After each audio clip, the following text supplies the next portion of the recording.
క్రైస్తవం నేను మీ తమ్ముడు జోషిని. విరిగిన ఈ హృదయాలు కట్టువారు ఎవరన్నా ఈ లోకంలో ఉన్నారంటే ఆయన కేవలం దేవుడు ఒక్కడే. ఆయనే నజరేయుడైన యేసుక్రీస్తు. దిక్కులేని వారికి దేవుడే దిక్కు అంటారు. అందుకు ఈ సాక్ష్యం నిదర్శనం. తప్పకుండా మొదటి నుంచి చివరి వరకు సాక్ష్యం చూడండి. అనేక మందికి ఈ వీడియో షేర్ చేయమని కోరుచున్నాను. దేవుడికి స్తోత్రం. తమ్ముడు జేషువేద తమ్ముడు అక్కడి నుంచి ఇక్కడ పరవేశపడి వచ్చినందుకు చాలా వందనాలు తమ్ముడు. నేను మా నాన్నగారికి ఒక్కగానొక్క కూతురు. మా అమ్మగారు లేరు. మా మేనత్త గారి పిల్లలు లేరు. మా నాన్నగారు ఏం చేశారంటే మా మేనత్త గారికి మా నాన్నల అక్కగారికి నన్ను మా నాన్నగారు ఇవ్వడం జరిగింది. మా నాన్నగారు అప్పుడు హైదరాబాద్ వెళ్ళి ఇంకొక పెళ్లి చేసుకోవడం జరిగింది.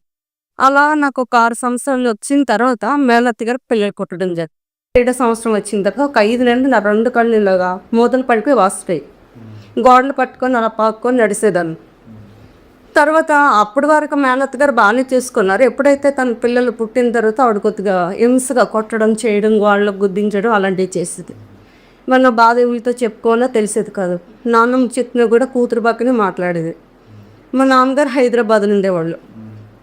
అప్పుడు పక్కింటి వాళ్ళు ఏమన్నారంటే ఒకసారి మీ నాన్నగారి పేరు చెప్పాము లెటర్ రాస్తాము అన్నారు. ఆ లెటర్ రాశారు కానీ 5 నెలలు అయిపోయింది కానీ లెటర్కి సమాధానం రాలేదు. పక్కింటి వాళ్ళు మరి అమ్మాయిని చంపేస్తుందేమో, కష్టంగా చాలా ఇబ్బంది పెడుతుంది, కష్టాలు తట్టుకోలేకపోతుంది, కళ్ళు కూడా కనిపించట్లేదు కదా, అలాగే నాన్నగారు ఎక్కడ ఉన్నారో అడ్రస్ కనుక్కొని ఈ అమ్మాయిని పంపించేస్తే మంచిది అని అనుకున్నారన్న. నాన్నగారు ఈ ఉత్తరం అయితే సమాధానం వెళ్ళలేదు కానీ నాన్నగారు రావడం జరిగింది నాకు చూద్దామని. వచ్చేటప్పటికి అదే టైంలో మిట్ట మధ్యాహ్నం 2 అవుతుంది. మా మేనత్త గారు కొడుతుంది నాకు. నాన్నగారు డోర్ తీసినప్పటికి ఎవరివి మాట్లాడేటప్పటికి నేను అప్పుడు ఏంటి నాకు కూతుర్ని చంపేస్తాం అనుకొని మా నాన్నగారు మా మేనత్త గారు కొట్టడం జరిగింది. అందులో హైదరాబాద్ తీసుకొచ్చి నాకు 7 సంవత్సరాలు తమకు. ఆ 7 సంవత్సరాలు తీసుకొచ్చిన తర్వాత మా నాన్నగారు ఏ మ్యారేజ్ అయితే చేసుకున్నాడో ఆ పిల్లలతో అనేకమైన కష్టాలు ఎప్పుడు ఏదో ఒక మాట చెప్పేసేది నాన్నగారు బయటకు వెళ్ళి వచ్చేటప్పటికి. ఒకరోజున చిన్న ఫేర్ లెవెల్ నాన్న ఆ ఫేర్ లెవెల్ రాసుకుంటాడు సార్, నువ్వు ఎందుకు రాసుకుంటున్నావు అని అందే. ఇది మా నాన్న కొన్నిదే కదా అని నేను అన్నాను. ఆ మాటకి నేనేదో అనరాని మాటలు అన్నట్టుగా నాన్నగారు రాగాన చెప్పడం. అక్కడ హైదరాబాద్లో కొంపెల దగ్గర మేడ్చల్ ఉంటుంది నాన్న, ఆ చెరువు ఇప్పటికీ ఉంది. ఆ చెరువు చుట్టూ లప్పరి తూటుబడ్లు ఉంటాయి కదా నాన్న, ఆ లప్పరి తూటుబడ్లు 3 కర్రలు వరాసుగా పొడవు కర్రలు పట్టుకొని చెరువు చుట్టూ తిప్పి తిప్పి కొట్టేవాడు నాన్న. పొద్దున్న 9 స్టార్ట్ చేశాడు నాన్న, 12 వరకు కొడుతూనే అన్నాడు. అంటే ఇక్కడ హింసే అక్కడ హింసే అక్కడ హింసే. ఆ హింస నేను తట్టుకోలేక ఒక అతను పెద్ద అతను నాన్న, తెలియదు ఇప్పటికీ తెలియదు. అతను కారులో వచ్చి ఆపాడు. కారు అయ్యో ఈ అమ్మాయిని చంపేస్తావా ఏంటనేటప్పటికి అతను కారు తేవక ముందు ఇంకా ఎలాగ మా నాన్న అతనితో మాట్లాడుతున్నాడు కదా, చెరలో దూకేద్దాం అనుకొని వెళ్ళిపోయాను నన్ను. అక్కడ వేత కొట్టిన కుర్రోళ్ళు ఉండి పట్టుకున్నారు. నాకు పట్టుకొని అమ్మ నువ్వు చనిపోవడం ఎందుకమ్మా, ఏమైంది, మా నాన్న చంపేస్తున్నాడు కొట్టి నేను చచ్చిపోతాను బతుకొని అని వెళ్ళాడు. ఈ పెద్ద ఆయన మెట్లు దిక్కుని వచ్చాడు కారు దిగి. అమ్మ రామ్మ నేను తీసుకెళ్ళిపోతాను, నా ఇంటికి తీసుకెళ్ళి తమ్ముడు వేడి నీళ్ళతో స్నానం చేయించి. నాకు 7వ సంవత్సరం తమ్ముడు, అప్పుడు బాగా తెలుస్తుంది. ఎందుకమ్మా అని మేము పెంచుకుంటాం, మాకు పిల్లలు లేరు మరి అంటే నేను అప్పుడు నమ్మలేదు. వాళ్ళకి కూడా మా మేనత్త గారే నాకు ఇలా బాధ పెట్టింది, మీరేడు పెంచుకుంటారండి, వద్దు నేను చచ్చిపోతాను, నాకు అమ్మ లేదు నా నమ్మలేదు, ఎవ్వరు లేరు, నాకు ఏ ప్రేమ తెలియదు, నాకు వదిలేయండి అని అంటే లేదమ్మా మేము చూసుకుంటాం తల్లి బంగారు తల్లి అనుకొని అతను హద్దుకొని ముద్దు పెట్టుకొని అది ఇంటికి తీసుకెళ్ళే తమ్ముడు. ఈ ఇంటికి మించిన 1000 రెట్లు ఉంటుంది ఇల్లు. ఇంటికి తీసుకెళ్ళి అన్న పోస్తే ఒళ్ళంతా రాసి స్నానం చేయించి పోలీస్ కంప్లీట్ ఇచ్చారు ఆ సారు. అప్పుడు మా తల్లిగారు మా నాన్నగారు వచ్చి ఏమన్నారంటే తప్పు అయిపోయింది సార్ క్షమించండి, కాళ్ళ మీద పడిన 2 రోజులు పంపించలేదు తమ్ముడు.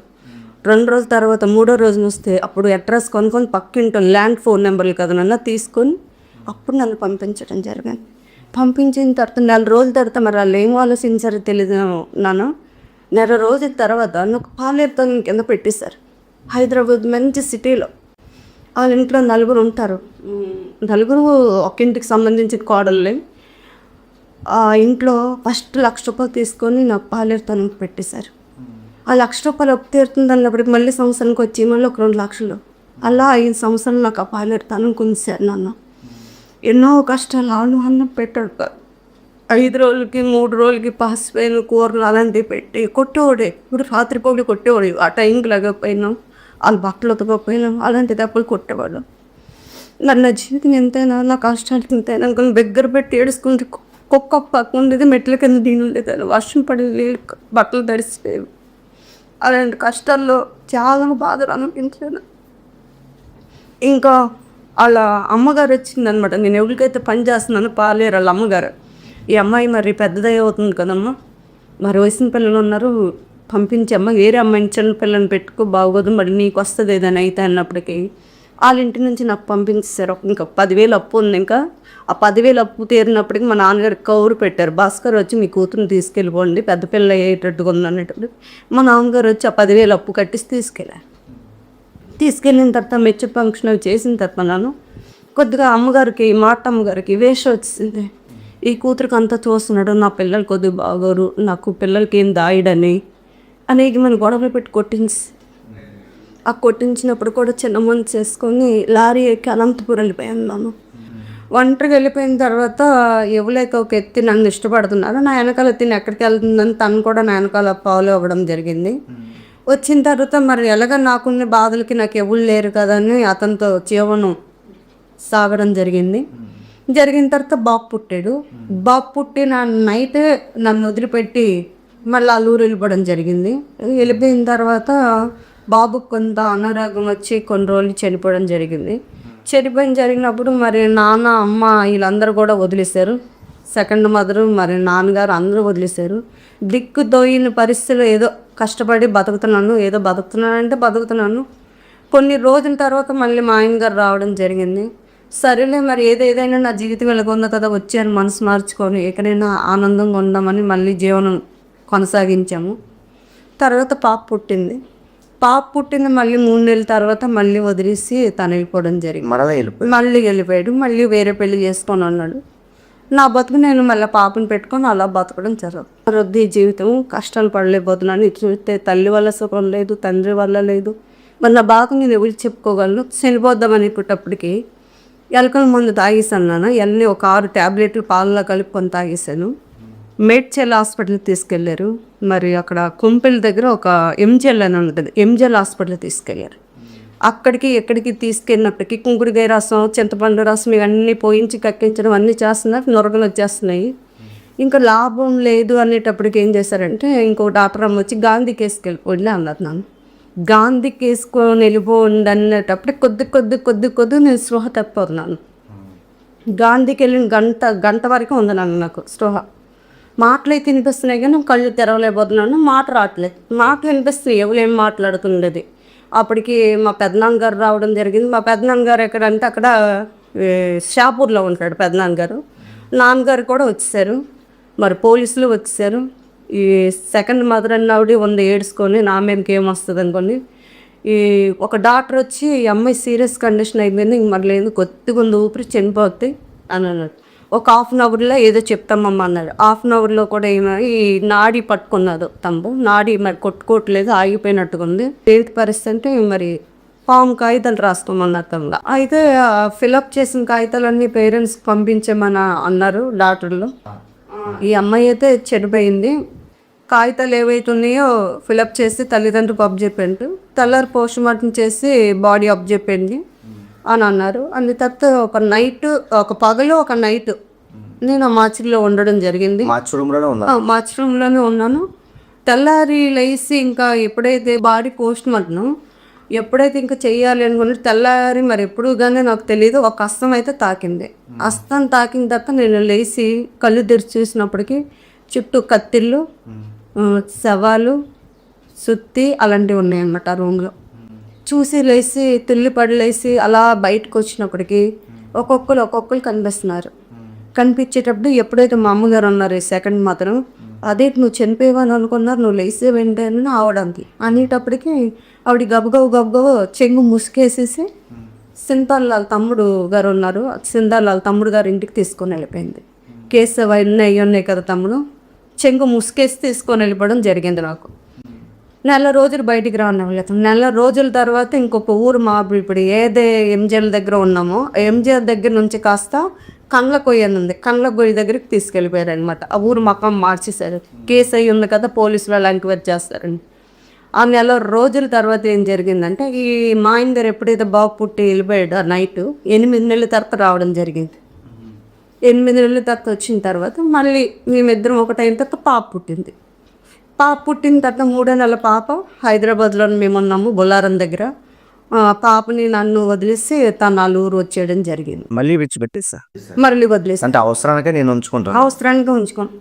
అప్పుడు మళ్ళీ వాళ్ళ చిన్నాన్న గారు వాళ్ళ అన్నయ్య గారు అందరూ వచ్చి మళ్ళీ వాళ్ళ ఊరు తీసుకెళ్ళడం జరిగింది. తీసుకెళ్ళిన తర్వాత మళ్ళీ 1 సంవత్సరం బాగున్న తర్వాత ఏదో ఒకటి చేయడం, నన్ను కొట్టడం చేయడం చేస్తుంటే మరి వద్దనుకో నిజవాడలో గన్నవరం స్టేషన్లోన గన్నవరం పోలీస్ స్టేషన్కి వెళ్ళి నేను సంతకాలు పెట్టి ఇచ్చాను. మరి నా బతుకు నేను నా పాపను పెట్టి బతుకుతాను, నీ దారి నువ్వు చూసుకో అని అనడం జరిగింది. అక్కడి నుంచి ఇంకా నా కష్టం నేను చేసుకుంటున్నాను. తన దారిలో తను ఉంటున్నాడు, నా దారిని నేను ఉన్నాను. మా పాప ఏమందంటే నేను డాడీ దగ్గర ఉంటాను అని అంది. సరే ఉండమ్మా అని నేను పంపించాను. పంపించేసిన తర్వాత వెళ్ళిన ఒక్కరోజే ఉంది, మళ్ళీ అమ్మ కావాలి అని వచ్చింది. అలాగే తన దగ్గరికి నా దగ్గరికి తన దగ్గరికి నా దగ్గర తిరుగుతుంది పాప. లాస్ట్లో ఏమైందంటే ఇంకా 3వసారి వచ్చిన తర్వాత పాప ఏంటంది నేను నాన్న దగ్గర ఉంటాను అంది. అప్పుడు నేను విజయవాడ మ్యాంగో బాక్స్ కంపెనీలో డ్యూటీ చేసుకుంటున్నాను. సరే నాన్న దగ్గర ఉంటానంటే నువ్వు ఉన్నమ్మా నాకు ఏదైనా కావాలంటే ఫోన్ చేయన్నాను సార్.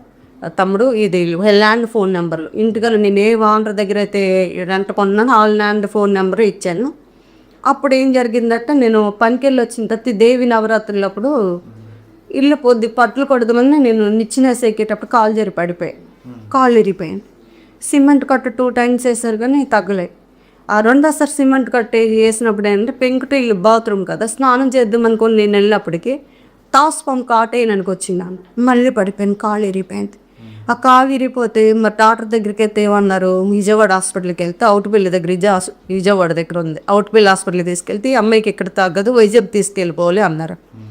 అప్పుడు ఒక ముసరావిడికి ఒక 30,000 ఇచ్చి సంవత్సరానికి ఆమెను పెట్టుకొని నేను ఆపరేషన్ చేయించుకున్నాను. రాడ్లు వేయించి బెడ్ రెస్ట్లో ఉన్నాను. 6 నెలలు రెస్ట్లో ఉండాలి. ఈలోపు మా పాపని ఇక్కడ కురుబం మాస్టర్లో వేసేసి తను మ్యారేజ్ చేసేసుకున్నాను. ఇంకొక అమ్మాయిని మ్యారేజ్ చేసుకున్నాను. ఇంకా పని చేస్తున్నాను, భక్తి జీవితంలో ఉన్నాను. ఈ దుర్గాదేవి మాల వేయడము 6 సార్లు వేసాను. భవానీ మాల షిరిడీకి సాయిబాబాకి ఎక్కువ మొక్కిదాన్ని, షిరిడి వెళ్ళేదాన్ని. డప్పులు పూనకాలు ఎక్కడ డప్పులు కొట్టినానో పూనకాలు వచ్చాయి. మరి సాంబ్రాన్ని పొగొచ్చినా కూడా పూనకం వచ్చి ఊగిపోయేదాన్ని. తర్వాత అగ్గిన పుల్లన్న తొక్కేదాన్ని. మండలు వేసేవాళ్ళు కదా, మండలు తొక్కుని వెళ్ళేదాన్ని. అందరు గెంతులు వేసుకొని వెళ్తారు కానీ నేను నెంపాది నడుచుకొని వెళ్ళేదాన్ని. నిప్పుల మీద నడుచుకొని వెళ్ళేదాన్ని. మళ్ళీ భవానీ మాల వేసుకునేటప్పుడు ఎక్కడ ఈ పార్థపురం దగ్గర బెల్గం దగ్గర ఒక గుడి ఉంటుంది దుర్గాదేవి గుడి, మళ్ళీ కొత్త వలసలో ఒక గుడి దుర్గాదేవి గుడి ఉంటుంది. అక్కడికి వరకు నిప్పుల మీద నడుచుకొని గట్టాలు ఎత్తుకొని గెంతుకొని వెళ్ళేదాన్ని. ఎలా గెంతుకొని వెళ్ళేదాన్నో కూడా నాకు తెలిసేది కదా. నా పాపకు పెళ్లి చేస్తాను. ఈ పాప ఫస్ట్ డెలివరీకి ఇంట్లో ఉంది. నేనేం చేస్తానంటే పాప డెలివరీ అయిపోయిన తర్వాత 3వ నెలలు వెళ్ళిపోయింది. నేను ఒక బట్టలు పెట్టుకోలేను, కర్రీ పాయింట్ పెట్టుకోమా. ఆ కర్రీ పాయింట్ పెట్టడం స్టార్టింగ్ డ్వాక్రా గ్రూప్ లోన్లో తీసుకొని 3 లక్షలు షాప్ పెట్టాను. అందులో 5 లక్షలు నష్టం వచ్చింది నన్ను. మళ్ళీ ఒక టిఫిన్ షాప్ పెట్టుకుందాం అనుకుని టిఫిన్ షాప్ పెట్టుకున్నాను. అందులో నాకు 3 లక్షలు నష్టం వచ్చింది. ఈ పాపకు పెళ్లి చేసిన దాంట్లో ఇవన్నీ కలిపి నాకు 30 లక్షల అప్పు మిగిలిపోయింది. 30 లక్షల అప్పు కూడా ఎలాగంటే ఉన్న బంగారం అంతా కొంత అమ్మేసి అప్పులు కట్టాను. మిగిలిన 15 లక్షల అప్పు ఉండిపోయింది. ఈ 15 లక్షల అప్పుకి ఎలాగనంటే 100కి 20 వడ్డీలు. కరోనా టైం నుంచి వాడేశాను. ఎవరికి చెప్పుకోలేను నా బాధ, ఎవరు నా అవసరం తీర్చున్నాడు లేరు. ఏం చేయాలి నేను భక్తిలోనే ఉంటున్నాను. ఫస్ట్ కరోనా వచ్చినప్పటికి భక్తి తగ్గించాను నాన్న. నిజదేవుడు ఎక్కడైనా ఉన్నాడా, మాట్లాడతాడు ఏ దేవుడైనా. ఎంత పూజలు చేశాను, ఇన్ని మాలలు వేసాను, షిరిడి 5 సార్లు వెళ్ళాను, భవానీ మాల 6 సార్లు వేసాను. మరి నా ఇంత నిన్ను ప్రేమించిన దేవుళ్ళు ఏమైపోయారు, నా జీవితం ఏంటి, నేను ఎవరి కోసం బతుకుండాలి, చనిపోవాలనుకొని నేను ఆలోచనలోకి వెళ్ళిపోయాను. నన్ను 2 సార్లు వైక్యమని నేను ఉండేదాన్ని. ఎక్కడైతే షాపులు పెట్టానో, ఎక్కడైతే అన్నీ చేశానో అక్కడే వైక్యమని వీధుల నుంచి రైల్వే ట్రాక్ దగ్గర ఉంటుంది, చనిపోదాం అనుకొని నేను వెళ్ళిపోయాను. వెళ్తుంటే ఈదులో ఉన్న 5 ఆడోళ్ళు నా వెనకాల పరుగులు చేస్తున్నారు. ఆ అటు పక్కన ఒక అతను గేదెలు మేపుతున్నాడు, ఒక అతను ఆవులు మేపుతున్నాడు, ఇంకొక దూరం కొద్ది దూరం వెళ్తే గొర్రెలు కాపురు ఉన్నాడు. వీళ్ళు ఎవ్వులు వచ్చినప్పటికి నాకు తీయనట్టయితే నేనైతే బతుకుండాను తమ్ముడు. మరి ఎవ్వులు లాగారు నాకైతే తెలియదు తమ్ముడు. ఒక హస్తం తెల్ల నష్టం వచ్చి నన్ను తప్పించడమే తెలుసు. తర్వాత చూస్తే ఎవ్వులు లేరు నాన్న. ఎటు చూసినా ఏ మనుషులు కనిపించట్లేదు. మా వీధిలో ఉన్న 5 ఆడలు కళ్ళు మూస్తారు. ఇంక ఈ అమ్మాయి చచ్చిపోయింది, తుల్లిపోయింది అనుకున్నారు. తీరు చూస్తే అక్కడ ఒకసారి మళ్ళీ ఇంకొకసారి అలాగే రైల్వే ట్రాక్ దగ్గర మళ్ళీ వెళ్ళిపోయాను. మానసికంగా ఏదో పిచ్చి పిచ్చి అయిపోయేది. అప్పులు టార్చరు, వడ్డీలు కడుతున్నాను, అప్పులైపోతున్నాను, మనశ్శాంతి లేదు. అప్పటికి 15 తులాలు గోల్డ్ అయిపోయింది. ఒక 5 తులాలు గోల్డ్ ఉంటే ఆరంపాటికి వెళ్ళిపోయింది. ఈ అనేకమైన సమస్యలు అందిస్తున్నాను, భక్తిలో ఉన్నాను, నా జీవితం ఏంటి అనేటప్పటికి రైల్వే ట్రాక్ దగ్గర రెండోసారి వెళ్ళి వచ్చిన తర్వాత నన్ను మంచం మీద సెల్ ఫోన్ ఉంది, ఏడుచుకొని కూర్చున్నాను ఇలాగే ఫ్యాన్ వేసుకొని. శ్యామ్ కిషోర్ అన్న లైవ్ ఒకటి వచ్చింది. నన్ను ఈ డ్రెస్ గురించి సాక్ష్యం అని చెప్తుంది ఒక అమ్మాయి. ఆ సాక్ష్యం అన్నాను, దేవుడు గొప్ప దేవుడు, ఈ దేవుడిని నమ్ముకుంటే ఏదైనా జరుగుతుంది, ఎలాంటి కార్యాలైనా జరుగుతాయి అనేటప్పటికి ఆ సాక్ష్యం నేను ఏం చేశానంటే, నా దగ్గర డబ్బులు లేవు స్టార్టింగ్. అప్పటికి డబ్బులు లేవు, ఏం చేయాలి, ఎలాగెళ్ళాలి, ఎడ్రెస్ తెలియదు, ఎలాగెళ్ళాలి అనేటప్పటికి ఇలా చెవు దగ్గర సేమ్ కరిసింది అన్న. ఈ సేమ్ కరడం ఏంటని చెవులో తగిలాయి. చెవులో బ్యాంక్లో పెట్టేసి వెళ్ళిపోతుంది అనుకోండి. నేను చూడడము బుధవారం రోజు నాడు ఆ సాక్ష్యం చూశాను అన్న. లక్షవారం అంతా ఆలోచించాను. శుక్రవారం బ్యాంకులో చెవుల్లోనే పెట్టేశాను. ఆదివారం తెల్లారినప్పటికీ పాతకారం నుంచి వైజాగ్ వరకు ఒక బస్సు, వైజాగ్ నుంచి విజయవాడ నుంచి హైదరాబాద్ వరకు ఒక బస్సు, అలా 3 బస్సులు మార్పులు వెళ్ళేదాన్ని. ఫస్ట్ వారం వెళ్ళానంటే 1 గంట అప్పుడు బస్సు దింపిస్తుంది. 1 గంట అప్పుడు బస్సు దింపినప్పుడు సెల్ ఫోన్లో అడ్రస్ అడుగుతున్నాను. ఈ అడ్రస్ ఎక్కడ నాకు తెలియదండి. 6 కుర్రోళ్ళు వెంటపడ్డారు నన్ను చంపేనానికి. ఏదో ఒకటి చేసి డ్రైనేజీలో జల్లేద్దామని హిందీలో తిట్టుకుంటున్నారు. ఈ సిరిడి వెళ్ళిన టచ్లో కొద్ది హిందీ అలవాటు ఉందన్న. ఈ లట్కే వచ్చాయి కామ్ కర్ణకి మటకారదైన ఈ మాటలు అర్థం అంటే పాడు చేసి చంపేద్దాం అనుకో, పాటు చేసి చంపేద్దాం. ఈ లడికి వచ్చాయి కామ్ కర్ణకి అన్నీ ముక్కలు నరికి చంపేద్దాం అంటున్నారు. దేవా మీకోసం వచ్చాను ప్రభా, మరి నాకు తెలియదు ఇప్పుడే నీ భక్తిలో ఉన్నాను, నువ్వు నిజదేవుడు వాట ప్రభా, మరి ఏదైనా నీకోసమే నేను వస్తున్నాను, బతికిస్తావా చంపేస్తావా వీచెత్తమే ప్రభా అనుకొని. ఒక అతను హైట్గా ఉన్నాను నాన్న, ఎంత హైటో తెలియదు, ఇంత గడ్డం ఉంది నన్ను, తెల్ల బట్టలు. అమ్మ బేటికి ఇద్దరు జానా అన్నారు. నాకు హిందీ కొద్ది వచ్చు. ఈ శ్యామ్ కిషోర్ లైవ్ దగ్గరికి వెళ్ళి ఆవు బేటి నీ తీసుకెళ్తాను రామ్ ఆటోలో కూర్చో అన్నాడు. ఎంత అన్నా అన్నాను. 1000 రూపాయలు అన్నాడు. 1000 రూపాయలు కాదు కదా అన్న, 500 ఇస్తాను తీసుకెళ్ళాను అంటే, ఆవు బేటి బేటనా అన్నారు. ఆర్ఎన్సీ బేట అంటే కంగారు పడి కూర్చోమ్మ అంటున్నాడు. కూర్చున్న తర్వాత నాన్న ఎక్కి నుంచి సెల్ ఫోన్ వదట్లేదు నాన్న, కీప్యాడ్ ఫోను. ఏం మాట్లాడుతున్నాడో తెలియదు హిందీలోనో. నాకే టెంపొస్తుంది, ఇతను అంతల్ని పిలుస్తున్నారేమో, నాకు ఏదో ఒకటి చేసి చంపేస్తారేమో, అయిపోయింది నా జీవితం అనుకుంటున్నాను. తెల్లగా తీసుకెళ్ళి ఒక టీ కొట్టు దగ్గర ఆపాడు నాన్న. బేట ఛాయ్ పీతోనా అన్నాను. వద్దన్నా నేను తాగను అన్నాను. వెనకాల ఒక అడుక్కున్నాం మీ రోడ్డు మీద ఉంది దగ్గర. ఇటు నుంచి పోలీస్ జీప్ వస్తుంది. పోలీస్ జీప్ వచ్చింది, భయం లేదు అని అనుకున్నాను. మేము ఎప్పుడైతే ఆ శ్యామ్ కిషోర్ అన్న దగ్గరికి వెళ్తున్నాము, సతీష్ కుమార్ అన్నది ఇది ఉంటుంది కదా, అక్కడ శ్యామ్ కిషోర్ అన్నది లైవ్ది. అప్పటికే కుర్చీలు అవన్నీ వేస్తున్నారు. మేము ఆ చర్చికి చేరే వరకు వెనకాల పోలీస్ జీప్ వస్తుండే ఉంది నాన్న. నాకైతే తెలియదు. వెళ్ళిన తర్వాత 500 అని అడిగిన అతను తమ్ముడు 200 తీసుకొని 300 నా చేతికి ఇచ్చేసాడు. ఇచ్చేసిన తర్వాత తెలిపాడు. నా ప్రార్థనలతో చూసుకున్నాను, చక్కగా విన్నాను. మళ్ళీ 1 గంటకల్లా వదిలేశారు. 1 గంట నుంచి మళ్ళీ షాపూర్ వచ్చి, షాపూర్ నుంచి మళ్ళీ బస్సు ఎక్కి మళ్ళీ విజయవాడ వరకు ఒక బస్సు, వైజాగ్ నుంచి పాతపురం వరకు ఒక బస్సు, అలా మారిపోయింది. అలాగా ఫస్ట్ వారం అయిపోయింది. 2వ వారం అలాగా, 3వ వారం అలాగా, 4వ వారం ఇంకేట అనుకున్నానంటే నాన్న.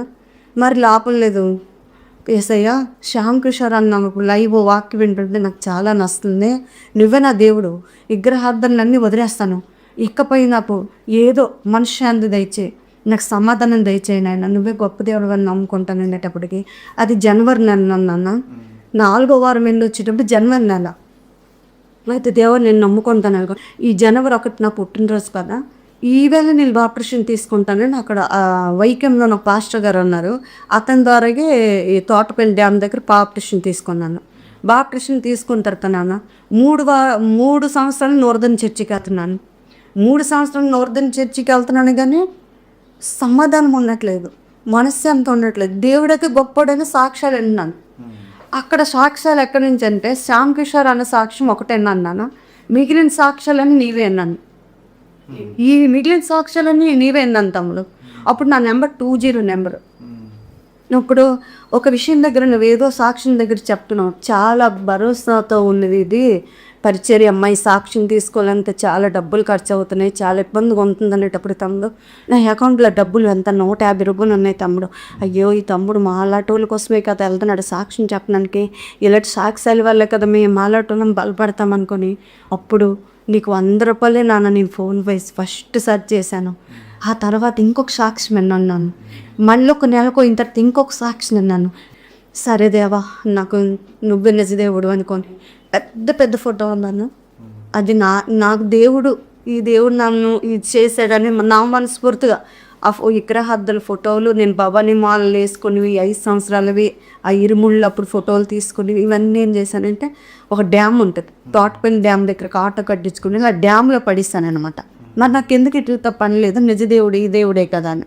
అంటే ఈ అయ్యగారిది ఒకరోజు టీవీలో సాక్ష్యంగా ఎస్ఎస్ పాస్టర్ గారిది, ఎస్ఎస్ పాస్టర్ గారిది టీవీలో ఒకటి విన్నాను. ఇంటి తర్వాత ఎన్నోసార్లు ఫోన్ చేశాను, కొన్ని 100 సార్లు చేశాను, ఫోన్ ఎత్తలేదు పాస్టర్ గారు. ఎత్తపోతే ఇంకా నేను 7వ చనిపోవడానికి రెడీగా ఉన్న టైంలో 7:30 అవుతుందన్న టీవీ ఆన్ చేసినప్పటికీ ఎస్ఎస్ పాస్టర్ గారు సాక్ష్యం చెప్తున్నారు. ఇది లైవ్ అవుతుంది శనివారం పూట. మరలా 7వ ఎందుకు చనిపోవాలనుకున్నాను? 7వ కూడా ఇంకా ఈ అప్పులు పెరిగిపోతున్నాయి, ఎక్కడ వ్యాపారం చేసినా కలిసి రావట్లేదు.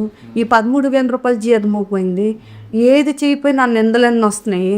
మానసికంగా ఎవరు కొడుకున్నారో తెలిసేది కాదు. నన్ను అర్ధరాత్రులప్పుడు గుద్దించేస్తున్నారు గోడలకి. ఎవరు కళ్ళు తెరిచేస్తే ఎవరు కనిపించాలి కాదు. 4 సంవత్సరాలు ఇంట్లో తిండి ఉండేది, అన్నీ ఉండే తెల్లైపోయేదాన్ని. నిద్ర అనేది 4 సంవత్సరాలు నాకు కంటికి తెలియదు నాన్న. తెల్లారిపోయేది కానీ నిద్ర పట్టేది కాదు. నిద్ర టాబ్లెట్లు సిగరెట్గా ఒక 4 రోజులు వాడిన తర్వాత ఏమో మమ్మీ అనేసారు. ఎందుకు నా పరిస్థితి అవుతుంది, ఎటు చూస్తే అలాగా, ఇటు చూస్తే అప్పులు సంవత్సరం ఉండడానికి ఇల్లు లేదు, క్రీస్తు ప్రభు కూడా ఏమి చేయలేదు, ఇది ఏమి చేయట్లేదు, కష్టాలు పెరిగిపోతున్నాయి. మరి బాప్టిషన్ తీసేసుకున్నాను. మా పాప ఏంటంటుంది, అమ్మ మీ యేసు ప్రభు దేవుడు అన్నావు కదా, ఆ దేవుడు వద్దమ్మ మా దేవుళ్ళకి వచ్చి అమ్మని మా పాప 2 సార్లు అన్నాడు. మా పాప నేను కూడా తగులాక్కున్నా. లేదు బతికితే యేసు ప్రభువే, చనిపోయారు యేసు ప్రభువే. మరి ఆ దేవుళ్ళకి వచ్చి ఈ దేవుడు నిజదేవుడు అని తెలుసుకున్నాను కాబట్టి నేనైతే మారనంటే, మా పాప ఏంటంది, నేను మాట్లాడలేదు నీకు నచ్చినట్టు చేసుకొని ఒక 4 రోజులు మాట్లాడలేదు. ఆ 4 రోజుల తర్వాత మా పాప వాళ్ళ అత్తగారు వచ్చింది, మా వదిన ఎరకత్త అంటారు. ఆవిడ ఇవ్వటంలే, వదిన నువ్వు అప్పుల్లోనే బాగున్నావు, ఇప్పుడు ఈ దేవుళ్ళ దిగి నుంచి నీకు ఎప్పుడు చూసినా బాగోట్లేదు అని ఉంది. లేదు వదిన నేనైతే మారను, దేవుడు గొప్ప దేవుడు, గొప్ప కార్యాలు చేస్తున్నాడు, నేను మారను, ఇదే దేవుడే, ఇది అడుక్కునే పరిస్థితి వచ్చినా పర్లేదు, అడుక్కుంటాను దేవుడిని అయితే వదన్నాను. ఎప్పుడైతే ఆ మాట వెళ్ళిన 1 వారం రోజులకి నన్ను మళ్ళీ ఎస్ఎస్ పాస్టర్ గారిది 7 గంటలకి లైవ్ వస్తుంది. 7 గంటలకు లైవ్ వస్తున్నప్పటికి ఏం చేశాను, టీవీ ఆన్ చేయగాను ఈ పాస్టర్ కదా ఎన్ని 100 సార్లు ఫోన్ చేశాను కానీ ఎత్తరు చేయరు. పాస్టర్లు అందరూ ఇంతే, ఫోన్లు ఎత్తరు. ప్రభు నిజంగా పాస్టర్లు నిజమైతే ఈ పాస్టర్ గారు ఎన్నిసార్లు ఫోన్లు ఎత్తలేదు, ఒక్క రింగికే ఫోన్ ఎత్తలే, లేకపోతే నేను చెడిపోతాను. ఇదే నీ నామానికి అవమానం, నేనైతే బతకను. ఒక్క రింగికే కట్ చేస్తాను, అటు నుంచి ఫోన్ రావాలని అందని నన్ను. నిజ దేవుడు అయితే ఒక్క రింగ్కి ఫోన్ అటు నుంచి వచ్చింది. అయ్యగారండి ఎన్నోసార్లు మీకు ఫోన్ చేశాను, నాకు ఇలా ఉంటుంది అయ్యగారండి, మరి మీ అడ్రస్ నాకు తెలియట్లేదు, మీ సాక్ష్యం కూడా నేను విన్నాను అయ్యగారండి అంటే, అమ్మ పలానా గవర్నమెంట్ హాస్పిటల్ దగ్గరికి వచ్చి ఫోన్ చేయమ్మా, ఎవరికొకరికి మా చర్చి కుర్రోళ్ళకి పంపిస్తాను అని అయ్యగారు చెప్పడం జరిగింది. అయ్యగారు చెప్పడం జరిగింది. అక్క ఇక్కడ ఒక పెద్ద మేరాకిల్ నాన్న. అయ్యగారు ఫోన్ ఎత్తడం ఒక వంతు, మాట్లాడడం ఒక ఉంది. ఆ రోజున అయ్యగారు ఫోన్ ఎత్తకపోతే నేను చెరిపోయిన ఫ్యాన్ దగ్గర చున్ని అన్ని రెడీ పెట్టుకున్నాను. మంచం మీద స్టూలు, చున్ని, చనిపోయిన నేను రెడీగా ఉన్నాను. ఫోన్ ఎత్తకపోతే ఆ రోజు నేను చనిపోయిన సిద్ధమైపోయాను మానసికంగా. ఇంకా ఇదే నా లాస్ట్ అనుకున్నాను. మా పాపతో కూడా తెల్లారిపోతే ఫోన్ చేశాను, చాలా బాధగా మాట్లాడడం జరిగింది. అమ్మ దివ్య చాలా జాగ్రత్తగా ఉండాలి, చాలా ధైర్యంగా ఉండాలి అనేటప్పుడు మా పాప ఏటైందమ్మా ఎందుకమ్మా ఏడుస్తున్నావు అంటే, ఏం లేదు కొద్దిగా తలనొప్పి ఉంది నాన్న అని చెప్పాను. కానీ ఇవన్నీ మా పాపకు కూడా చెప్పలేదు. అది జరిగింది తమ్ముడు. ఎప్పుడైతే అయ్యగారు ఫోన్ ఎత్తారో, అమ్మ నువ్వు రామ్మ తెల్లారుస్తున్నప్పుడు పలానా అడ్రస్ అనేటప్పటికి సందర్శన వచ్చింది తమ్ముడు, ఊపిరి వచ్చింది. ఒక ఫోన్కే ఒక రింగ్కే కట్ చేస్తాను మళ్ళీ చేయాలి, మళ్ళీ కట్ చేస్తాను మళ్ళీ చేయాలి. 3వసారి చేస్తే నేను నమ్ముతాను ప్రభాను. 3వసారి మళ్ళీ అయ్యగారు చేశారు. చేసిన తర్వాత అయ్యగారు ఎన్నిసార్లు ఫోన్ చేస్తాను ఎత్తలేదు. అప్పుడు అయ్యగారు నేను చెన్నైలో ఉన్నానమ్మ ఫోన్ ఎత్తలేదు, ఇది పరిస్థితి ఏమన్నా వచ్చేమ్మ తెల్లారినప్పుడు కన్నారు. వచ్చేయడం జరిగింది. అన్నీ జరిగిన తర్వాత ఏమైందంటే, ఆ తెల్లారు రానని డబ్బులు లేవు, రూపాయి దీతు. తెల్లారినప్పుడు నేను బస్సు ఎక్కాలి, డబ్బులు లేవు. దేవా డబ్బులు లేవు నేను ఎలా వెళ్ళాలి, 500 కావాలంటున్నారు పాస్టర్ గారు, సాక్షులన్నీ కలిపి నన్ను తింటున్నారు కానీ తెల్లారినప్పుడు జుత్తు కొంటాం అని ఒక ఆవిడ వచ్చింది. నా జుత్తు ఎంత ఊడిపోయింది. ఆ జుత్తు 1000 రూపాయలకి ఇచ్చేసి 7 గంటలకు బస్సు ఎక్కిస్తాను. 7 గంటలకు బస్సు ఎక్కేసి ఆనందం తట్టుకోలేకపోతున్నాను. దేవుడు ఏదో ఒకటి చేస్తున్నాడు నాకు జీవితంలో కారణమని. 7 గంటకి ఎక్కితే ఇక్కడికి వచ్చినప్పుడు 9:30 దీపోయింది. 9:30 దీపోయిన తర్వాత 5 ఒక మనిషిని పంపించాడు. వచ్చిన తర్వాత చాలా ఆనందంగా ఉంది నాన్న. చాలా ఎక్కడ అభిషేకం ఉంటుంది, ఎక్కడ దేవుడు. అప్పటి వరకు ఈ 3 సంవత్సరాలు ఏం చేసేదాన్ని అంటే నాన్న, చర్చికి వెళ్తున్నాను, నూతన చర్చికి. తెల్లారి 6 గంటల వరకు దేవుడి పాటలు వినేదాన్ని. 6 గంటల నుంచి సినిమా పాటలు వినేదాన్ని. బొట్టు పెట్టుకునేదాన్ని స్టెక్కరు. అంటే అంత భక్తి జీవితంలో లేను. దేవుడంటే గొప్ప దేవుడే, భక్తి లేదు, ప్రేమ నిజ ప్రేమ లేదు. ఎప్పుడైతే 5-6 చర్చిలో కాలు పెట్టాను నాన్న, దేవుడి పాటలు కట్ట బొట్టు తీస్తాను, నాలో తెలియని బలం వస్తుంది. 2వ వారం వచ్చాను, 3వ వారం లేట్ అన్నాను. అంటే అయ్యగారు అంటే ఒక్కసారి నాకు బాప్టిషన్ ఇవ్వండి మీరు అన్నాను. అయ్యగారు అప్పుడు భీమిలి బీచ్కి తెస్తే బాప్టిషన్ ఇచ్చారు. బాప్టిషన్ ఇచ్చినప్పుడు అయ్యగారు అందరి పేర్లు ఎదుగుతుంది. దేవుడు అయ్యగారు స్వరంతో చెప్పాడు, గ్లోరీ అని పెట్టి నా కుమార్తె కన్నా. ఎప్పుడైతే తమ్ముడు అందరు 2 సార్లు అయ్యగారు ముంచారో, నాకు ఒక్కసారి దేవుడు ఒక తప్పలాగా వచ్చేసింది నా మీదకి, శిరస్సు మీదకి వాటర్. బాప్టిషన్ రోజున ఇటు నుంచి ఎప్పుడైతే అయ్యగారు బాప్టిషన్ ఇచ్చి అస్తం ఉందో, ఇటు నుంచి ఎచ్చగా సిగరెట్ లాగా పగిలిపోయింది నా. ఎప్పుడైతే సిగరెట్ లాగా పగిలిపోయిందో మనశ్శాంతిగా నిద్ర, మనశ్శాంతిగా తిండి, తెలియని సంతోషం నాలో ఏర్పడ్డది నన్ను. నేను అప్పుడు ఏం చేస్తానంటే, మరి లాభం లేదు అయ్యారంటే దగ్గరలోకి వచ్చేస్తాను. విజయనగరం అని వచ్చేసాను. రాత్రి 12 అప్పుడు సాములు వేసుకొని వచ్చేసాను. వచ్చిన 4 రోజులకే మళ్ళీ అయ్యగారు అభిషేకంతో నాకు రిలీజ్ అయ్యి, దేవుడు మళ్ళీ అయ్యగారిని దర్శనం దొరక, ఇంకొకరికి దర్శనం దొరక, 3 దర్శనం దొరక, నా కుమార్తె ఇంకొక దగ్గరికి వెళ్ళిపోవాలి, సేవకురాలు గారిని పంపించడం వచ్చారు. అక్కడికి వెళ్ళిన నుంచి ఏం జరుగుతున్నాయి అంటే నాన్న, నేను ఎవరికి ప్రార్థన చేస్తున్నాను. ఇప్పుడు నా మినిస్ట్రీ పేరు హీలింగ్ గ్లోరీ మినిస్ట్రీ పేరు. ఎవరికి ప్రార్థన చేస్తున్నాను, చనిపోవడానికి సిద్ధపడిన ఫోన్ల ద్వారా వచ్చి ఎప్పుడైతే ప్రార్థన చేస్తున్నా తండ్రి పిల్ల బతికారు. మరి ఇంకొకరు కూడా హైదరాబాద్ నుంచి ఫోన్ వచ్చింది. వెంకటరావు నా పేరు. ఆ చర్చికి వెళ్తున్నాడు కానీ ఈ కుడుకన్ను అనేది 4 సార్లు ఆపరేషన్ అయ్యింది. సీము రక్తం కారుతుంది, ఎంత వాసిపోతుంది, కాళ్ళు గాయం, పొలం పనికి వెళ్తే ఏదో రాయి కోస్తుంది, 6 కుట్లు. ఆ అబ్బాయికి సీము కారుతుంది అన్ని జరాగి. ఈ డానియల్ అని డాడీ ఏం చేశాడంటే చెప్పాడు, పదం దగ్గర ఒక గ్లోరీ అమ్మ అని ఉంది, అన్న దగ్గర స్వస్థత జరుగుతుందని. అతనికి చీమ్ కాస్తే నెల 5,000 రూపాయలు మందుడు. అతనికి దేవుడు ఇలా ప్రార్థన చేసిన ఒక తెల్లారినప్పటికీ, బుధవారం ప్రార్థన చేశాను తమ్ముడు, లక్ష్మీవారం తెల్లారినప్పటికీ అది సీమ్ కారడం, వాపు అన్నీ తగ్గిపోయాయి. 2 కార్యాలు జరుగుతున్నాయి తమ్ముడు. అది నా వల్ల కాదు, దేవాది దేవుడు 5 అభిషేకించి పంపించిన తర్వాత దేవుడు చేస్తున్న కార్యాలు విన్నాను.